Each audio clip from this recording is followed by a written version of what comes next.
Namaste to all of you. Let's start our Saturday class with some prayers. Om Guru Brahma, Guru Vishnu, Guru Devo Maheshwara, Guru Sakshat Parbrahma, Tasmai Shri Guruve Namaha. Om Bhu Bhuva Swaha, Tat Savitra Varenayam, Bhargo Devasya Dhimahi, Dhiyo Yo Na Prachodayat. Asto Ma Satgamya, Tamso Ma Jyotirgamya, Mrityorma Amritam Gamya. Om Sehna Bhavatu, Sehna Bhunaktu, Seviryam Karvavahi, Tejasvi Navadhitamastu, Ma Vidvishavahi. Om Shanti Shanti Shanti Om. Vivekachudamani. This is the scripture we are trying to understand, written by Adi Shankaracharya ji. And Vivekachudamani, it's Vivek is the power to discriminate between the right and the wrong, real and unreal, temporary and false. So by going through these verses, sometimes we think that why is he repeating the same thing over and over again? Because the subject matter is so subtle. We need repetition. Without repetition, we really don't understand it fully. Okay, so verse number 346, that's where we are starting. In your books, it could be 345. So, but let me recite it, because sometimes this numbering could be, some authors, they have combined certain verses. So that's why the numbering is off. Okay, it starts with the Samyag Vivekaha Safut Bodh Janyaha Vibhajya Drig Drishe Padarth Tattvam Chinati Mayakrit Moh Bandham Yasmat Vimuktasya Punha Na Samsriti. Samyak Vivekaha, perfect discrimination. Safut Bodh Janyaha, arising from direct realization. Vibhajya, distinguishing. Drig Drishya Padarth Tattvam, the true nature of the seer from that of the seen. Chinati, snaps. Maya Krit, created by Maya. Moh Bandham, the bond of delusion. Yasmat, from which. Vimuktasya, for him who is liberated. Punha, again. No means not. Samsriti, transmigration. Yeah, I'm told to go a little slowly because I know some of you write these. So I will go slowly. Okay, I will definitely go slowly. Let me just go through this again then, if you have missed any word. Samyak Vivekaha, perfect discrimination. Safut Bodh Janyaha, arising from direct realization. Vibhajya, distinguishing. Drig Drishya Padarth Tattvam, the true nature of the seer from that of the seen. Okay. क्या दिखाई दे रहा है, कौन देख रहा है? Okay. Seer and the seen. Chinnati, snaps. Maya Krit, created by Maya. Moh Bandham, see, bandh is the bond of moh. Moh is delusion. So the bond of delusion. Yasmat, from which. Vimuktasya, for him who is liberated. Punha, again. Na means not. Samsriti, transmigration. Okay, Samsriti is for this world. The world where we come again and again, transmigration. Perfect discrimination arising from direct realization. That is the key word here, realization. Distinguishes the true nature of the subject from that of the object. So first thing is clearly seeing it clearly we'll see it only when we have a experience of it. This is what the true nature of the subject from the object. And what happens? This snaps the bond of delusion created by the Maya. So this bondage is because of the Maya. This bondage snaps when we can see it clearly. There is no more transmigration for one who has liberated himself from this. And liberated from what? Liberated from Maya. So this really clearly, Shankaracharya is telling us, what do we need to do in order to attain our goal? Goal is to get out of, excuse me, bondage. And bondage is coming back here again and again. And we can snap out of it only when we have seen the clear difference subjectively, experienced it, seer and the seen. Okay, so subject and the object is the theme over here. And this is the same theme in Bhagavad Gita also. We can go to those chapters of Kshetrajya Vibhag Yoga. Chapter number 13, Gyan Vigyan Yoga. All those chapters, they talk about the same thing. Okay, so this is our subject matter. And when he says the seer and the seen, that is a very comprehensive phrase.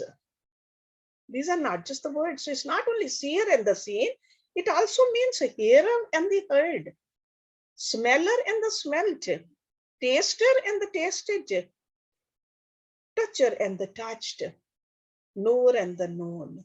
So this is like an idiom. In the Upanishads, normally they use these idioms which denotes all known subject-object relationships. Okay, drig, drishya. So we need to understand what is the object and what is the subject. Subject is who we are. Object is everything else. Object keeps on changing. Object is the Maya. Subject is who we are. So clearly experiencing what is the subject and what is the object.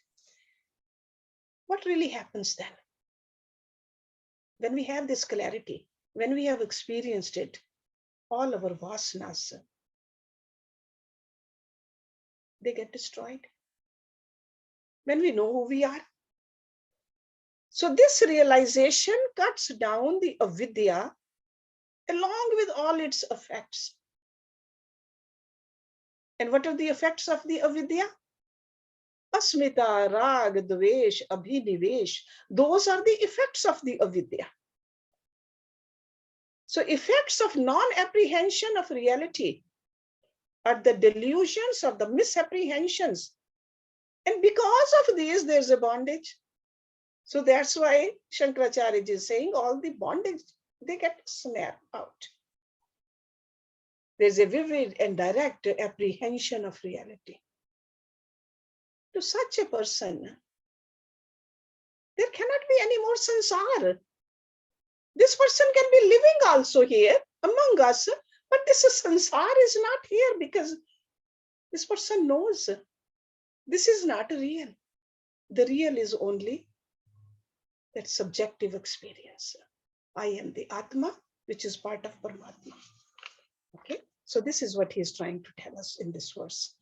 Now let's look at verse number 347, next one. Par avar ekatva vivek vahane dahati avidya gahanam hi ashesham kim syat punha samsanasya bijam advait bhavam sam upeye shaha asya. Par avar ekatva, the identity of the supreme with the lower. So supreme is par. Var is lower. Okay, of the identity of the supreme with the jiva. That's what it means. Vivek Vahani, the fire of knowledge. Vahani means fire, Vivek, the knowledge. Dahati, burns, consumes. Avidya Gahanam, the thick forest of ignorance. Gahan. Gahan is thick. He means verily, ashesham, entirely. Kim syat, is it possible?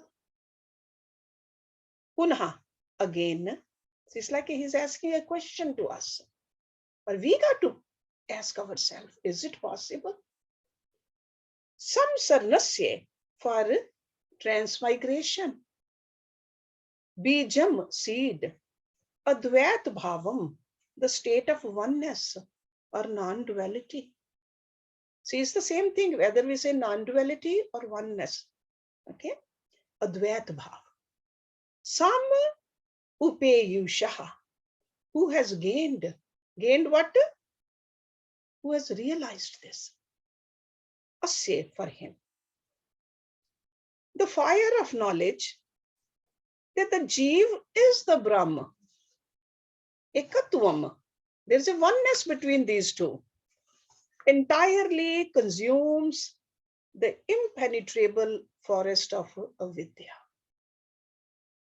Okay, so avidya is the root cause of it, but he says it's definitely, it is very thick, but fire of knowledge can burn that also. So the fire of knowledge that the Jeev is the Brahma entirely consumes the impenetrable forest of avidya. For him who has realized the state of oneness. Is there any seed left for future transmigrations? So this is what we need to ask ourselves. When this is clearly known to us, that this is my work to do. This is why I'm here in this life. To realize Brahma. To experience the oneness with Brahma. Then fear goes away, ignorance goes away. All of it is just insignificant because you have reached that perfection. So out of where did it start? From the discrimination. Discrimination between the higher and the lower. That's how the right knowledge comes. So that's why we need to contemplate upon the God, Ishwar, the ego, the Jiva, and the world, the Jagat. Okay, we got to think about it. And that's what we do when we do this Swadhyaya. We think about it first, then we do the practice, then we see that this is nothing but a Brahma. Then you experience it. Then all the vasanas, they burn away. So what constitutes this universe? You should think about it. What is this I? When I say I, what am I referring to? Is this I the female body who was born at certain point of time and will die also? Is this the I? Which is that I which knows I had a good night's sleep? What is that I? Because body was sleeping, how did I know? Mind was also sleeping. How did I know that I had a restful night? So we should think about that I. And what is the reality between these two? This universe and the I. What is the reason I'm here in this body? There must be some reason. Got to think about it. And what is that which plays as the world and as me? What is this par and this apar? Why these words keep coming in the scriptures again and again? That's how this fire of knowledge gets kindled. That's how this fire of knowledge, just with this blazing fire, this avidya burns away. That is the power of this fire. Because we'll fully realize the Advait Bhav. We'll realize it. And that's where the peace arises. And when the peace is there, that means there's no fear. So you will not fall anymore into the misconception that you are the body, mind, and intellect. You know that you have them to use, but you are not those. A man of perfection, having gained this experience of the experience I'm talking about, the subjective experience, will move with the help of this body, will experience the sorrows and the happiness of related to this body, yet the tragedies of the body can no longer affect him or her in his or her newly gained perception. That means that this person will never get involved in them. Physically doing it, but never getting involved with them. It's almost like a king may act like a beggar sometimes. There must be some reason for him to acting like a beggar, but inside knows that I am the king. So this is what happens to this realized person. So realization is the realization of oneness between the Brahman and me. That is the realization. Let's look at next one. Avarnasya nivritti bhavati hi samyak padarth darshnatah mithya gyan vinashah tad vikshep janit dukh nivritti. Avarnasya, veiling of the veiling. Nivritti, elimination. Bhavati, takes place. He means indeed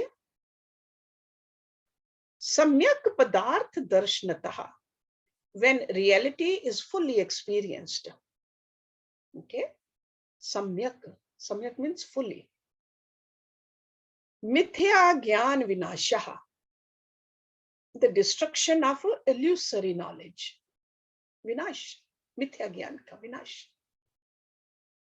Tad vikshep janit dukh nivritti, the cessation of misery brought about by false projection. Okay, so tad vikshep janit dukh nivritti. You are familiar with these terms now, avarna and vikshep. So cessation of misery brought about by false projection. So the veil that hides truth gets lifted. So that means that a one which was covering the light has been lifted. It's almost like a lifting the curtain up or the blinds up to see the sunlight. So the veil that hides truth gets lifted. Indeed, when reality is fully experienced. Okay, so experience and fully experienced. Completely, no doubt left at all. Soon follows the destruction of a false understanding and the cessation of misery. Brought about by agitations created by the false knowledge. This is what he is telling us, that all misconceptions about an object end only when we see it clearly. Otherwise, there's always some doubt in our mind. So this is a fundamental law, that whenever knowledge of a thing is not complete, non-apprehension of the reality will keep on breeding these misconceptions about it. That means there's always some doubt. Maybe it's a snake outside. Maybe. Okay, there's some kind of a doubt. So the non-apprehension ends only when I actually apprehend the reality. When I recognize it's a rope, the serpent is gone instantly. No fear from that rope. So that's why the misapprehension has ended, and all sorrows created by the agitation will also end. Okay. So misconceived knowledge is called mithya gyan. And mithya gyan is the one which breeds for us our sorrows. So the false knowledge should be ended in order to annihilate the sorrow experience. Because we do experience a sorrow, and we should know that what to do to get rid of it. Because at this moment, the Atma, the self, is not realized. And who is veiling it? Our ignorance is veiling it. The ignorance of the self is creating the misconception that I am this body. That's why we get so afraid. Something happens to this body and we just lose our sleep, lose our peace of mind because we think we are the body. Okay? Or our bank account or anything else. Misconception. The concept that I am a limited creature gives us a sorrow. When we apprehend that I can never end, I am unlimited, I am part of that God, which is unlimited, there's no sorrow. This is more clearly explained in the next verse.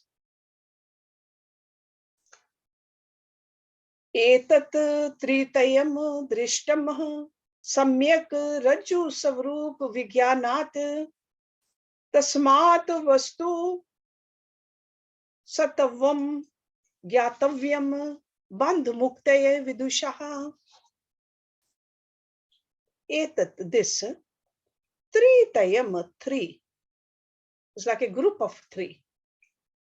Tritayam. Drishtam is observed. Samyak rajju savrup vigyanat. In the case of a rope, when its true nature is apprehended. Okay. Rajju. Rajju means a rope. Tasmat, therefore, vastu sa tattvam, the true nature of truth, gyatavyam, should be known, bandha mukte, for liberation from bondage, vidusha, by the wise person. These three are observed in the rope when its true nature is fully apprehended. Hence, the wise person should know the true nature of things in order to break his bonds. Three things. What are the three things? One is the veiling. Veiling, that means the ignorance. The second is projecting, because we are projecting a snake on the rope. And the third thing is the fear. When we apprehend the wrong thing, then there's a fear.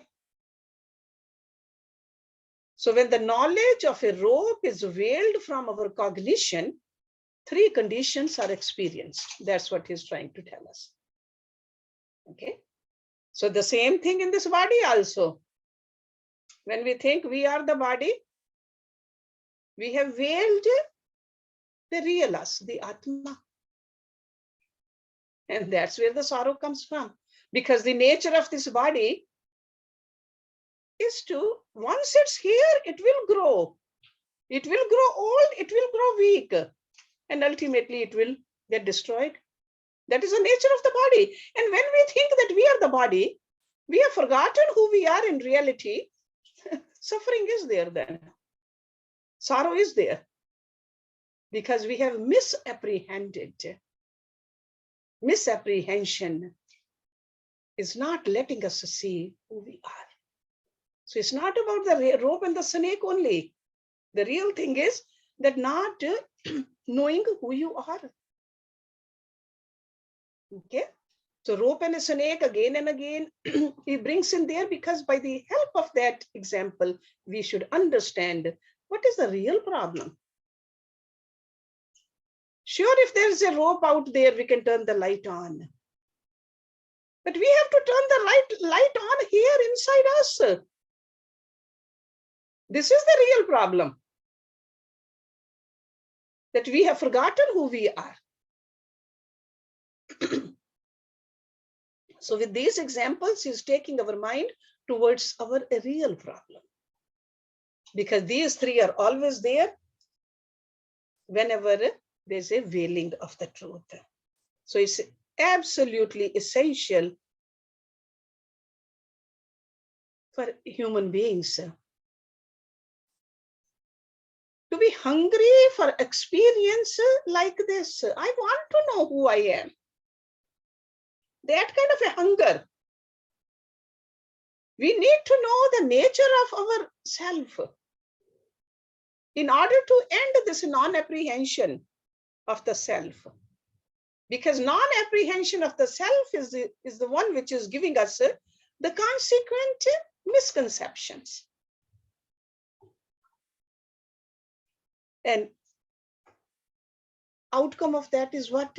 Sorrows, sufferings, miseries, stress, tension. All of that is outcome of that. Let's look at next two verses together.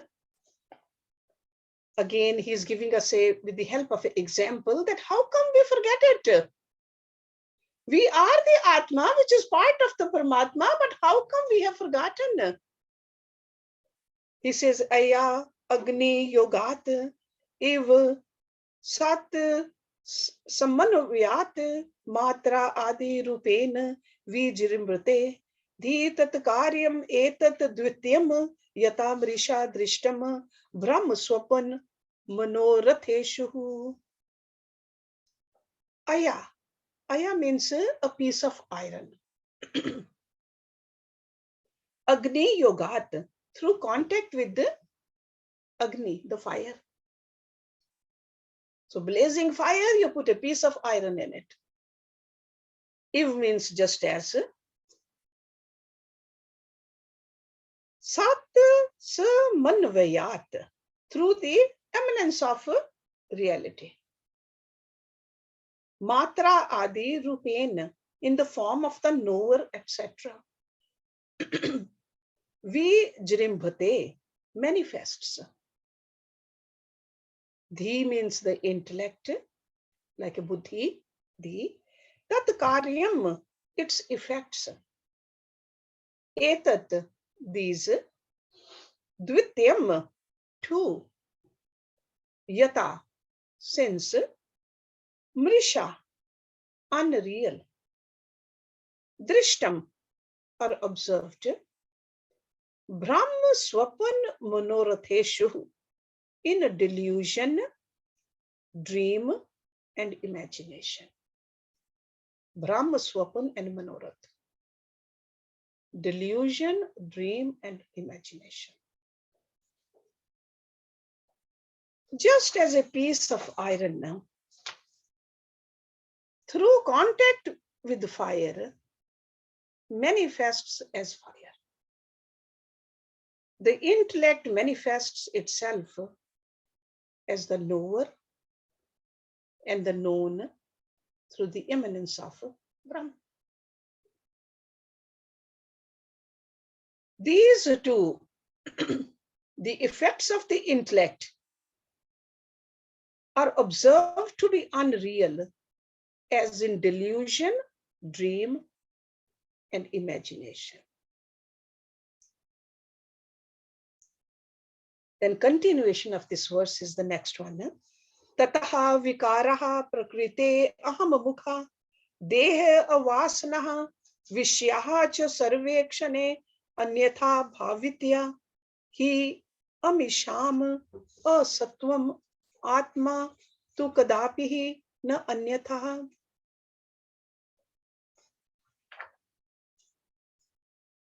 So, end of the last verse was, these two, the effects of the intellect, are observed to be unreal as in delusion, dream, and imagination. So too, the modifications of Prakriti from the ego down to the gross body and all the sense objects are also unreal. Okay. We have learned in the past that real is which stays the same in the past, present, and future. Prakriti doesn't stay like that. It keeps on changing. So according to that definition, this is unreal. So from the ego down to the gross body and all the sense objects are also unreal. Their unreality is indeed to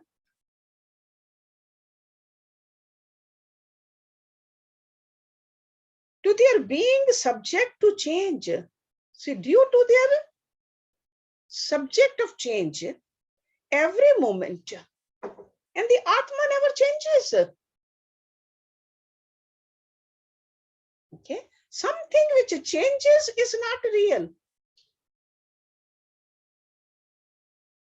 Something which does not change is real. So Atma, he says, never changes. Atma is part of Paramatma, never changes.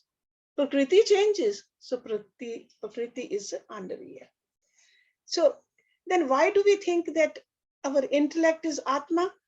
So that's the example he has given. He says when the iron piece is in contact with the fire, it absorbs the heat and the luminosity of the fire.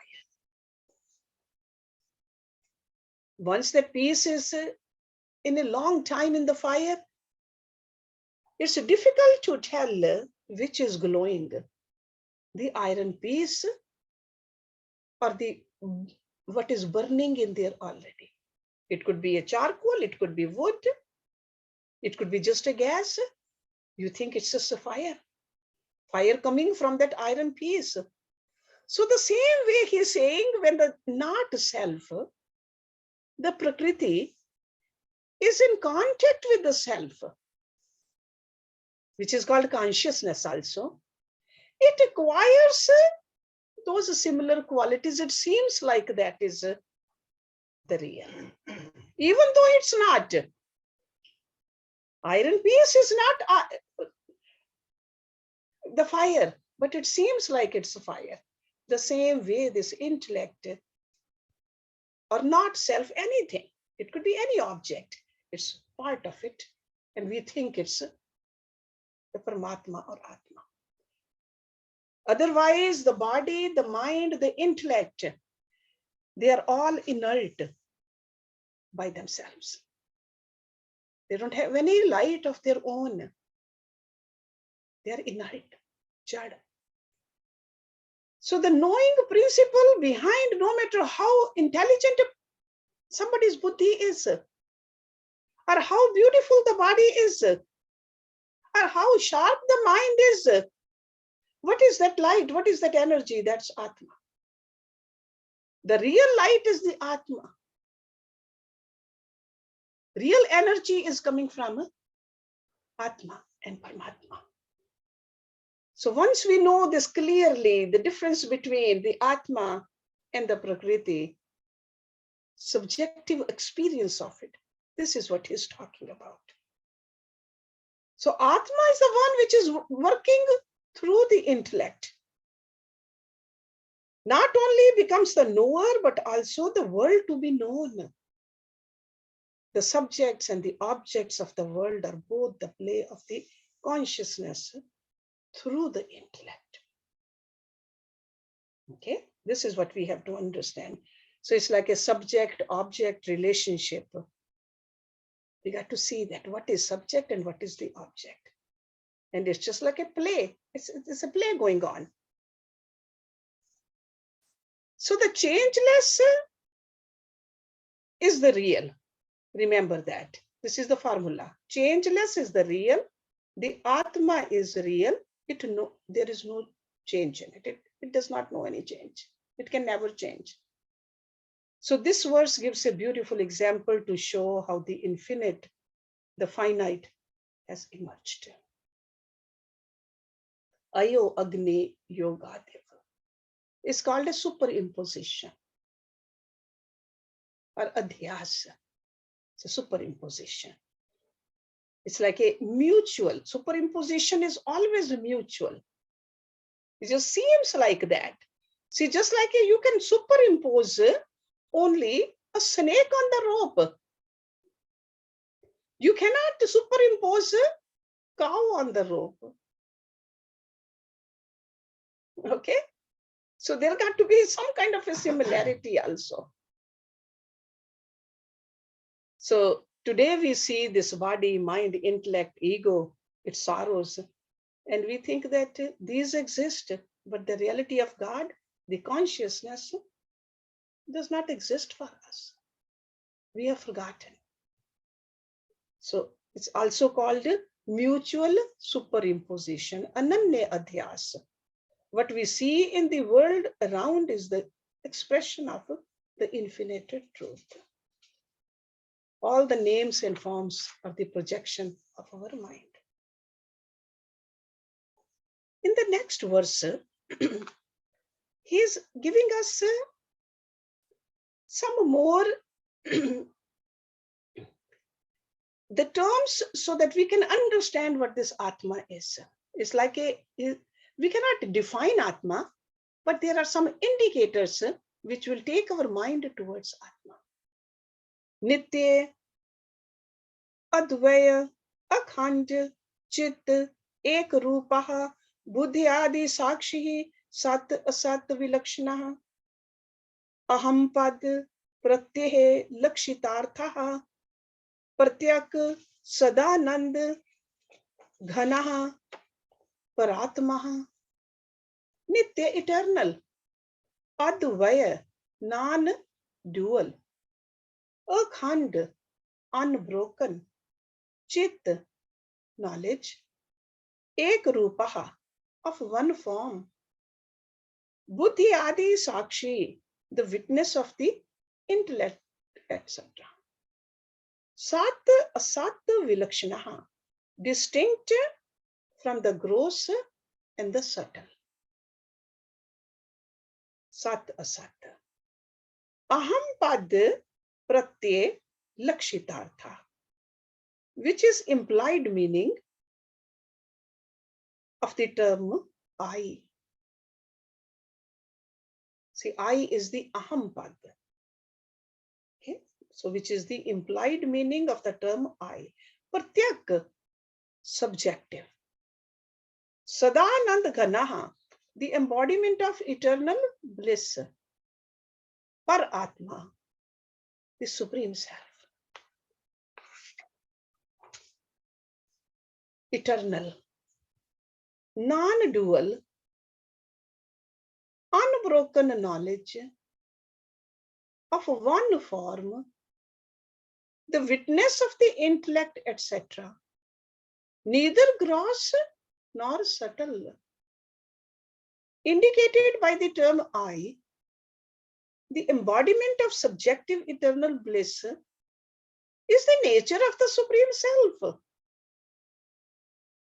So these are the indicators. So it's like almost like he's defining Atma for us with the help of these terms. Nitya, eternal. Eternal is something which is without beginning and end. That is eternal. There was no beginning of it. It's not that Atma was born on this certain day. Advaya, non-dual. That means there's nothing other than it. This is it. That is it. There's nothing other than it. Akhand, unbroken. That means unconditioned by time, place, or objects. That means it's all pervading. You cannot break it. You cannot say that here is Atma and there is Atma. Everywhere Atma and Atma. Akhand. Chit. Chit is the consciousness. Ek Roop, one form, the consciousness that has no modifications, no change in it. Buddhi Adi Sakshi, the reality is the witness of the functioning of body, mind, and intellect. So witness, Sakshi, of the Buddhi also, of the mind also, of the body also. Constantly watching. Sad Asad Vilakshan, it's neither gross nor subtle. So that means it's something other than both.